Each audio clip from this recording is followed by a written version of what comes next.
दोस्तों, आज की सबसे पहली और बड़ी खबर, झारखंड कैबिनेट की महत्वपूर्ण बैठक होगी आज। झारखंड कैबिनेट की महत्वपूर्ण बैठक आज होगी। इस बैठक में उद्योग विभाग और कार्मिक के कुछ महत्वपूर्ण प्रस्तावों पर विचार हो सकता है। मुख्यमंत्री हेमंत सोरेन की अध्यक्षता में होने वाली आज की इस बैठक में पारा शिक्षकों के स्थायीकरण, कोरोना महामारी की तीसरी लहर को लेकर किए गए उपाय और मुद्दों पर चर्चाएं हो सकती हैं। झारखंड में त्रिस्तरीय पंचायत चुनाव दिसंबर में कराए जाने की संभावना। झारखंड में त्रिस्तरीय पंचायत चुनाव दिसंबर में कराए जाने की संभावना है। इसके लिए राज्य निर्वाचन आयोग पूरी तैयारियों में जुट गया है, लेकिन अभी भी चुनाव संबंधी बहुत सारे कार्य पूरा किए जाने हैं। राज्य सरकार कोरोना के तीसरी लहर की आशंका के समाप्ति के बाद चुनाव कराने की योजना बना रही है। आपको बता दें कि कोरोना के कारण ही त्रिस्तरीय पंचायत चुनाव पिछले साल दिसंबर में नहीं हो पाया था और 2 बार इसकी अवधि बढ़ाना पड़ा। दोस्तों, देवघर से बड़ी खबर सामने आ रही है।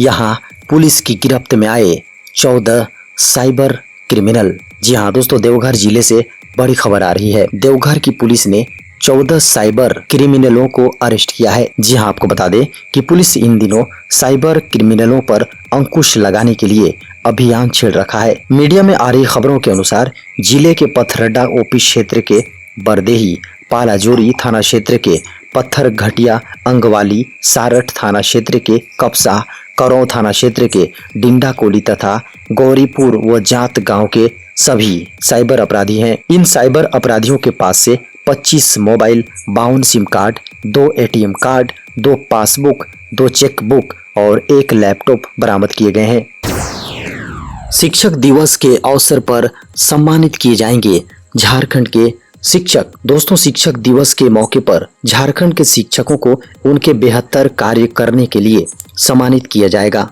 इसे लेकर स्कूली शिक्षा एवं साक्षरता विभाग ने तैयारी शुरू कर दी है। इस संबंध में मिली खबरों के अनुसार सभी जिलों से शिक्षकों के नाम मांगे गए हैं। शिक्षक दिवस पर शिक्षा के क्षेत्र में बेहतर प्रदर्शन करने वाले शिक्षक सम्मानित किए जाएंगे।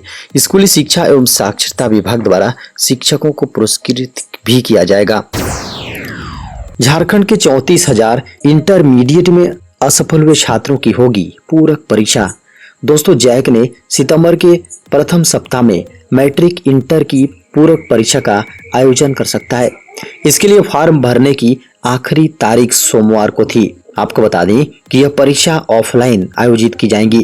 पूरक परीक्षा के लिए मैट्रिक में असफल हुए 17,643 स्टूडेंट्स में से लगभग 12,000 छात्रों ने आवेदन किया है, जबकि इंटर में फेल 34,243 छात्रों में से लगभग 22,500 छात्रों ने आवेदन किया है। इसमें लगभग 34,000 छात्रों ने आवेदन किए हैं, जो कुल फेल छात्र छात्राओं के लगभग 66% हैं।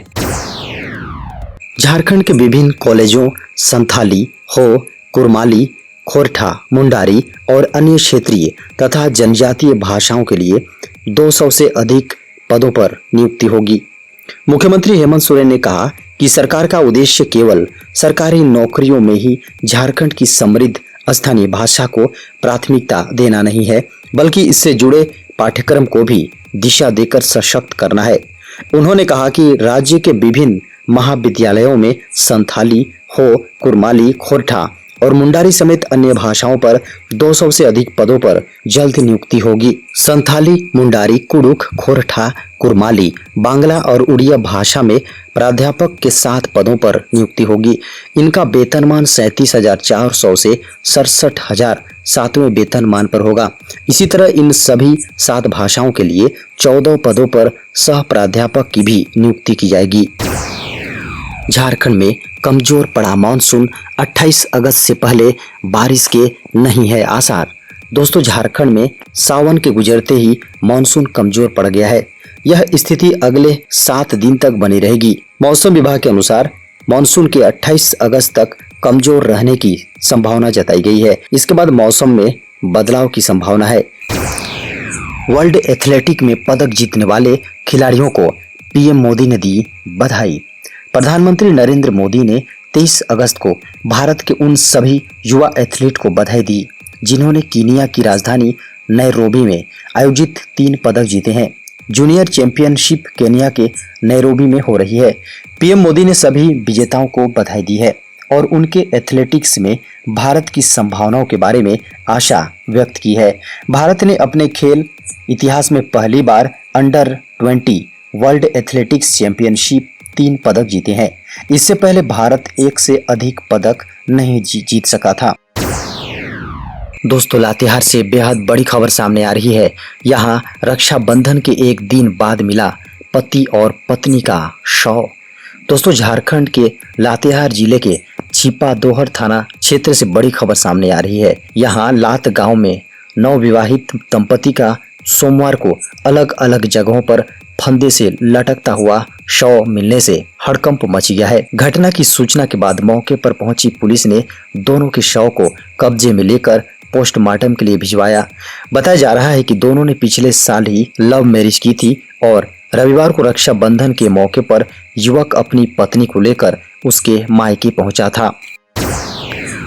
झारखंड के मुख्यमंत्री श्री हेमंत सोरेन ने सोमवार को ट्वीट करके कहा, मेरा उद्देश्य केवल सरकारी नौकरियां में ही झारखंड की समृद्ध स्थानीय भाषा को प्राथमिकता देना नहीं है, बल्कि इससे जुड़े पाठ्यक्रम को भी दिशा देकर सशक्त करना है। उन्होंने आगे कहा कि विभिन्न महाविद्यालयों में संथाली, हो, कुरमाली, खोरठा, मुंडारी आदि भाषाओं पर 200 से अधिक पदों पर शीघ्र नियुक्ति होगी। 26 अगस्त से शुरू होगी जेईई मेंस परीक्षा, एडमिट कार्ड जारी। राष्ट्रीय परीक्षा एजेंसी ने संयुक्त प्रवेश परीक्षा के चौथे चरण की परीक्षा के लिए रविवार को एडमिट कार्ड जारी कर दिए हैं।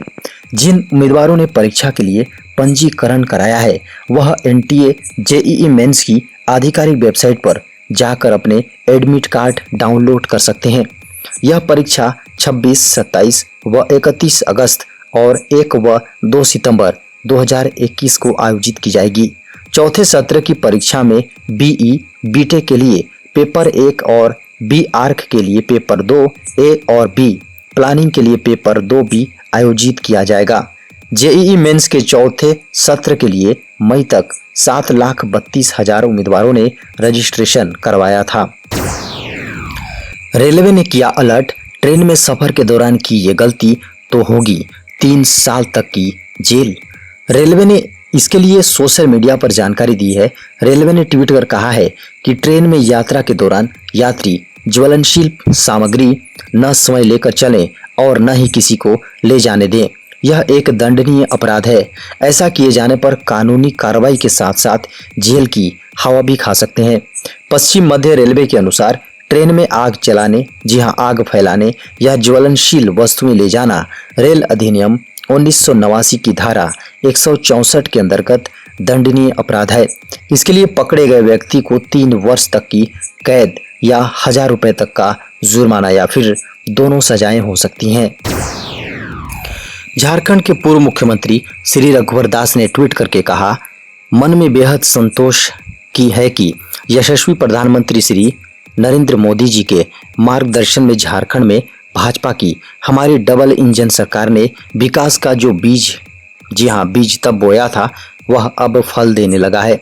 उन्होंने कहा, देवघर में एम्स की स्थापना होने से संथाल परगना समेत पूरे राज्य के मरीजों को लाभ होगा। दोस्तों, सिमडेगा के कोलेबिरा से बड़ी खबर सामने आ रही है। यहाँ 19 किलो गांजा के साथ एक तस्कर को दबोचा पुलिस ने। दोस्तों, जिले के कोलेबिरा पुलिस ने बड़ी सफलता पाई है। यहाँ 19 किलो गांजा के साथ एक तस्कर को हिरासत में लिया है। बताया जा रहा है कि पुलिस की गश्ती के दौरान कोलेबिरा पुलिस टीम को सूचना मिली कि एक व्यक्ति जो पीठ पर बैग लटकाए एवं साथ बगल में रखा हुआ एक कार्टून लिए बस स्टैंड कोलेबिरा के पास खड़ा है, जो संदिग्ध दिखाई दे रहा है। सूचना मिलते ही कोलेबिरा थाना पुलिस की संध्या गश्ती टीम बिना समय गंवाए बस स्टैंड कोलेबिरा पहुंची और उस तस्कर को हिरासत में लिया। देश में 24 घंटों में मिले कोरोना वायरस के 25,072 नए मामले। दोस्तों, देश में कोरोना के मामले लगातार कम होते नजर आ रहे हैं।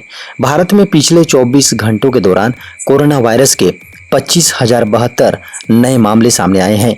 44,157 रिकवरी हुई और 389 लोगों की कोरोना से मौत हुई है। देश में पिछले 24 घंटों के दौरान कोरोना वायरस वैक्सीन की 7,95,543 डोज लगाई गई, जिसके बाद कुल वैक्सीनेशन का आंकड़ा 58,25,49,595 हो गया है। वित्त मंत्री निर्मला सीतारमन ने किया नेशनल मोनेटाइजेशन पाइपलाइन का शुभारंभ। वित्त मंत्री निर्मला सीतारमन ने सोमवार को एमएनपी यानी नेशनल मोनेटाइजेशन पाइपलाइन शुरुआत की। इसके जरिए अगले 4 वर्षों में विनिवेश किए जाने वाली सरकार की बुनियादी ढांचा संपत्तियों की सूची तैयार की जाएगी। वित्त मंत्रालय का लक्ष्य इसके जरिए 6 लाख करोड़ रुपए जुटाना है।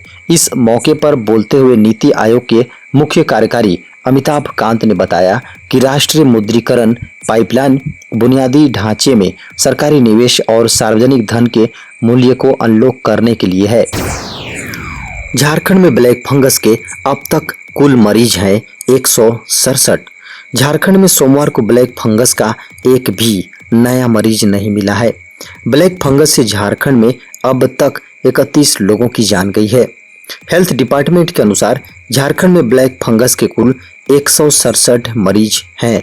दूसरी ओर झारखंड में 22 अगस्त तक कोविड-19 के कुल 177 सक्रिय मामले हैं। झारखंड में अब तक कुल 12,77,07,882 सैंपल की जांच की गई है। झारखंड की कोविड-19 रिकवरी दर 98.47 तथा मृत्यु दर 1.48% है। 22 अगस्त को पॉजिटिविटी दर 0.01% पाई गई है। राज्य में अब तक कुल 3,47,730 पॉजिटिव कोविड-19 की पहचान की गई है।